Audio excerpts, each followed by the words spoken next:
I know beyond a shadow of a doubt that I'm not the only person who will say this, but I'm not the biggest fan of yearly releases. Let me explain.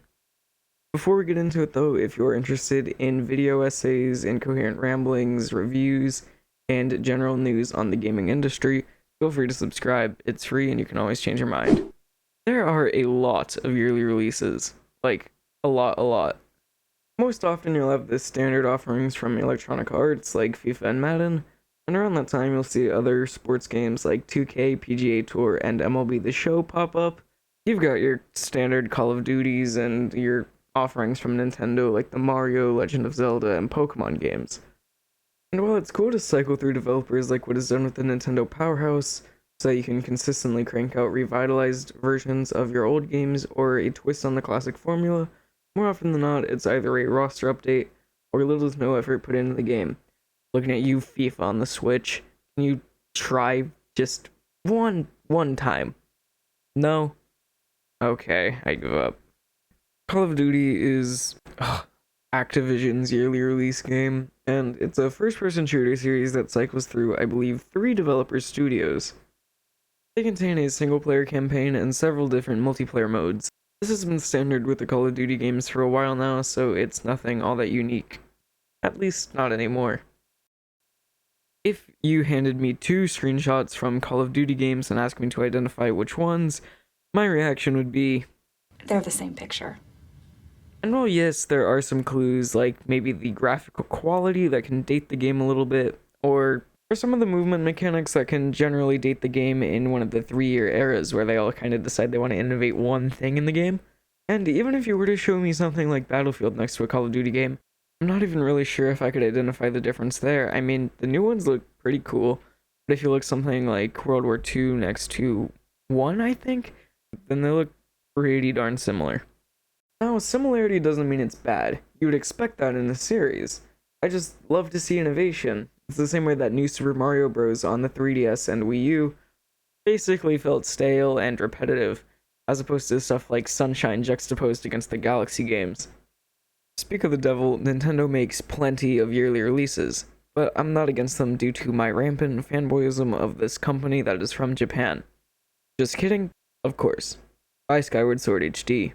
I am a human, not a robot. Oh, what happened there?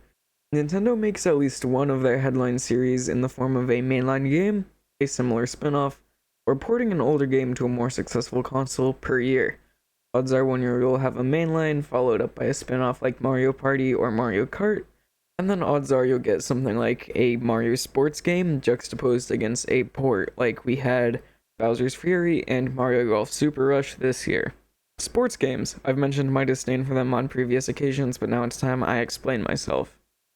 There are 2 primary reasons, the first one being microtransactions.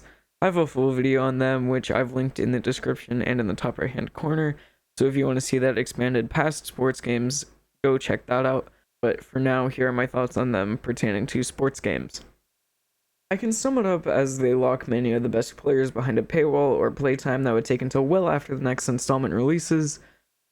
And feel free to correct me in the comments as I don't play sports games very actively. The majority of the time it feels like a roster update, right?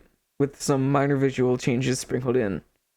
The value of the new FIFA hypermotion technology is yet to be seen, and when NBA 2K20's main visual enhancement was better and more realistic sweat, and yet the gameplay looks like this, it's a little confusing. And by the way, this is 2K19 footage. This is what 20 looks like, and this is what 21 looks like. It's not that impressive. Can you even tell a difference? I sure can't. Well, how can we remedy this? To be honest, I think that there should be a single sports game per sport for the entire console generation, whether that be entitled Sport Next, Sport Unlimited, Sport but really good this time, trust us. And then adding roster updates yearly in accordance with trades, drafts, or whatever. Sports, right? And adding visual upgrades as developers get more and more comfortable with the hardware that they're working on. It can make development easier, allow for legacy rosters if you're into that, and can overall make it a more succinct experience for the price of one game. I'm sure developers or publishers would hate to not be able to milk roster and visual upgrades for everything they're worth. Would you take a penny?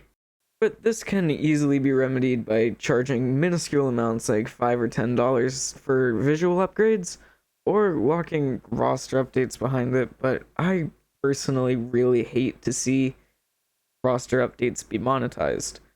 Instead, how you can do it is something similar to a leveling system. But personally, I don't see that happening. If I were in charge of the video game sports industry, I would simply take heavy inspiration from games like Destiny 2, Fortnite, Apex Legends, Warzone, and other battle royale style games that have a battle pass. That allows monetization in exchange for cosmetics or upgrades that aren't entirely game changing and make them at least possible to acquire for those playing on free to play. It would allow Ultimate Team packs to be incorporated through a leveling system in a much more succinct manner. Yearly releases to me can get stale quickly, as often I feel like developers may be overworked, part of a machine constantly trying to churn out an experience that will come out subpar because executives put the holiday revenue over making a game that people would actually want to buy, or putting profit from microtransactions above making a quality experience. Thank you for watching.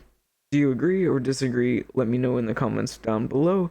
Give this video a like if you liked it, a dislike it if you dislike it, and feel free to subscribe if you enjoyed, as I'm trying to hit 75 subscribers in 2 weeks.